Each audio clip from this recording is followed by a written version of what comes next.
Hey everybody. Hey everybody. Welcome back to the Snorlax Den. So I've got some interesting content for today. Something that I've been thinking about a lot since I got into the card collecting with Pokemon, and that is English versus Japanese. And there's definitely a lot of things to consider for that. And today I'm really just going to look at card values. There's a lot of other things to look at when you're talking about card collecting in Japanese versus English, but what I wanted to do is kind of go through a series of Scarlet and Violet and comparing the Scarlet and Violet sets with their Japanese counterparts. And again, just looking at card values to see how those things shake out. And I think there's enough time that these have both been out that it's worthwhile. The other reason that I've picked these is because the Scarlet and Violet Japanese products are still readily available for the most part, and they're not unreasonably expensive. So if it's something where you wanted to switch or you wanted to collect some Japanese product in addition to English, it would be a good time to do that. So I've got a few bits of information to share on that, so let's take a look. So Scarlet and Violet base set in English is actually two Japanese sets for the most part. There's some slight differences, but the cards that we really care about, the hits in the back, the rare cards, those are the same between the two sets. There was Scarlet EX and there was Violet EX. And if you don't read Japanese, like I don't, the easiest way to tell on those logos is the Scarlet one has a faint red outline and the Violet's got a purple outline. So that's pretty easy to distinguish at that point, and that's kind of what you'll see going through the slides that I've got. So just looking at the set statistics on their own, looking at card count, so Scarlet and Violet base set has more cards just in the base set alone compared to the Scarlet and Violet EX, which is 156 versus 198. But as I mentioned, the secret rare cards, 60 in both sets. So those are the ones that we really care about. If you want to look at booster box prices, and this is relatively current at this point, so a booster box in English is about a $90 to $100 total.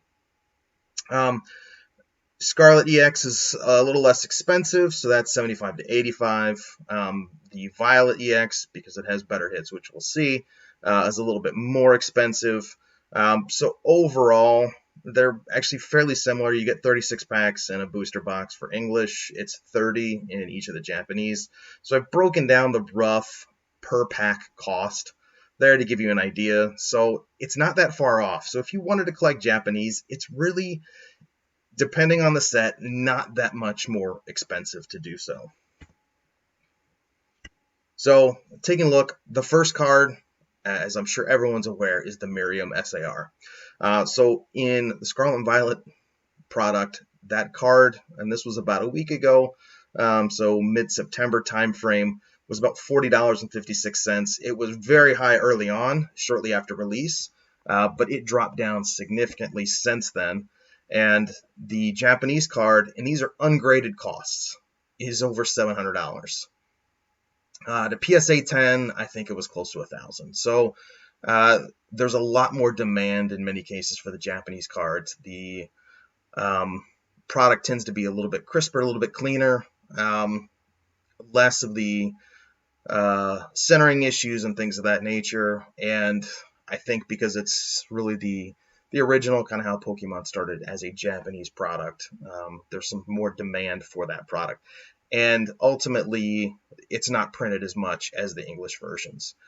Japan is a country the size of, I think it's like 120 million, 150 million, and the US is 300 million plus. And I'm guessing that Pokemon prints maybe 3x the number of cards that they print for Japanese sets. So overall, I think the availability of English is higher, which is also why you see the values being a little bit lower. The second card is the Gardevoir EX, so that is in the Scarlet EX set. About $20 in English. Still not a bad card in English in terms of value, but the Japanese version is over $120. And you'll start to see a theme on some of these products. kind of continuing to move forward. The next up is the Miraidon EX, so that's in Violet EX. That's about $100 in Japanese, close to $20 in English. And these card prices do fluctuate, certainly. They go up and down as demand fluctuates, as more product gets opened, and there's more of that on the market. Over time, it will start to trend back up in general, just because there's fewer of that product being opened. And if you watch any of Danny Phantom's videos, he does a lot looking at card values over time. And this we still have less than a year of data on, so certainly we're not seeing some of those typical trends yet in card prices as they change. But still, it's one of those things where the Japanese product is just more valued. The fourth most expensive card, and the way that I did this is I looked at the top 10 in English and then compared the Japanese counterparts. So in some cases, they're not always in the same order. As you'll notice with the Miriam Art Rare here, that's more expensive than the Miraidon EX that we just saw, or the Koraidon EX that we just saw in Japanese. And this is about $135 compared to, again, I think I miswrote the $40.56, but still, it's a fairly valuable card. Again, the waifu trend, certainly, as people chase after those. So, number 5, the Nest Ball, $15 in English, $32 in Japanese. Number 6, the Koraidon EX. So again, about $15 there, $57 in Japanese. And then continuing to move forward, so the Gyarados. This is where we're starting to see the prices trail off in the Japanese product, getting a little bit closer in value to the English. So $10.58 in English, around $15 in Japanese. Part of the Scarlet EX set. And then the Ralts is next. And this is one where the English card is actually more valuable than the Japanese. And that's, again, because in some cases the Japanese cards have a different order in terms of their overall value in the market. Rare Candy's up next. So this one, again, much more expensive than that Ralt. So $26.90 in Japanese, where it's only about $10 in English. Arcanine EX was next, so that's number 10 out of the top 10. And the couple of sites that I use, just kind of for reference, is obviously TCG Player. So there's a lot of good details on TCG Player. For the Japanese products, since that's not readily available on TCG Player, I use a site called pricecharting.com. They chart both English and Japanese product, although their methodology in determining those values is a little bit different. TCG Player, since they sell product directly, they're tracking their own sales, whereas pricecharting.com is really just looking at sales on third-party sites like eBay. So they're getting market value, but it can wildly fluctuate depending on how those actions go. TCG Player is going to be a little bit more accurate in terms of current value, so that's great for understanding the value of your English cards. But in order of determining the value of Japanese cards, that's probably going to be the best bet. And that's where probably you're going to see the most opportunity for selling your product is on eBay for those higher value cards. And then moving on, so just wanted to take a quick look at the value of the top 10 cards in both English and Japanese. And yeah, you'll see that I definitely messed up that pricing there for the Miriam SAR. And these are just off of, so the left-hand column is from TCG Player, the right-hand column is from pricecharting.com. But top 10 cards in Scarlet and Violet base set for this year, $168, which is still pretty good if you're able to pull all those. In Japanese, it's over $1,200. So we're seeing not quite a 10x difference, but fairly significant overall. So if you're really interested in value, certainly the Japanese product is the way to go. And that was kind of some advice that I was given by some others early on, is that Japanese product is just it's just a little bit better. It's more demand, higher prices overall. So if that's kind of how you look at collecting, it might be an interesting idea to start looking at Japanese product or buying some. If you see some product that you're really interested in overall, but it's something I would consider if that's the route that you go. If you're really just interested in opening packs, obviously English is much more accessible, and that's kind of what my son likes.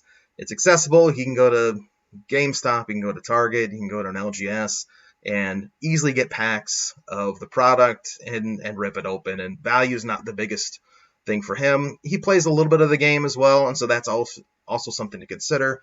You need to have the English cards if you want to play in TCG tournaments here in the U.S.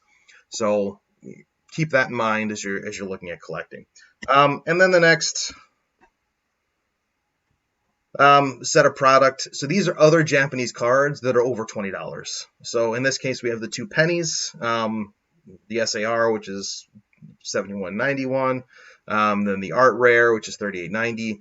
There's the Katie, which is $24.23, and the Miraidon EX, which is $21. So left-hand side are both products. The penny is from the Scarlet EX set, and the right-hand side, the Katie and the Miraidon EX, are from Divide EX. I didn't break down the values on each of the Japanese sets, but as I mentioned before, higher value cards in Violet EX, so that's where you're going to end up seeing the price be a little bit higher. So those booster boxes definitely running around $100 to $110 from what I've seen, and those values I pulled from a couple of different websites overall. So from that standpoint, look around if you're interested in Japanese product. There are a few sites that I've worked with. Sakura's Trading Shop or Sakura's Card Shop, Chasing Bolt TCG, and Coleman Trading are a couple places where I found pretty reasonable values overall on the Japanese product. And that price continually fluctuates depending on the availability of getting product out of Japan, because the way that their system works is a little bit different. For English, Pokemon sells to distributors sell to LGSs here in the US, and it's much more straightforward. In Japan, the distributors won't sell direct to an LGS in the US, so those will go to another retailer, and then from there, US companies have to work with some Japanese retailer in order to get product. So that's why the prices can end up being much higher than in Japan, whereas a booster box in Japanese, if you're over there, it's probably going to cost around $40 to $50, and it's $75 to $100 or more in the case of Pokemon 151 here in the U.S. And that's just because they have a lot more flexibility in kind of adjusting those prices based on the overall demand that they see. So stay tuned for that. It's something I'm continually looking at and considering.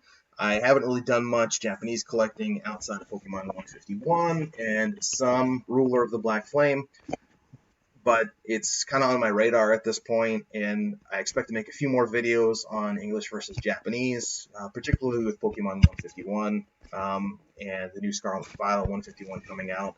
I'd like to do an opening comparing both of those products side by side, so keep an eye out from that if it's something that you're looking into.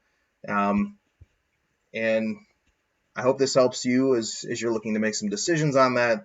Please, as always, subscribe to the channel, like the video, leave a comment down below, and turn on notifications so you know when my next video rolls out. And that's all I've got for you today. Be good to yourself and be good to others.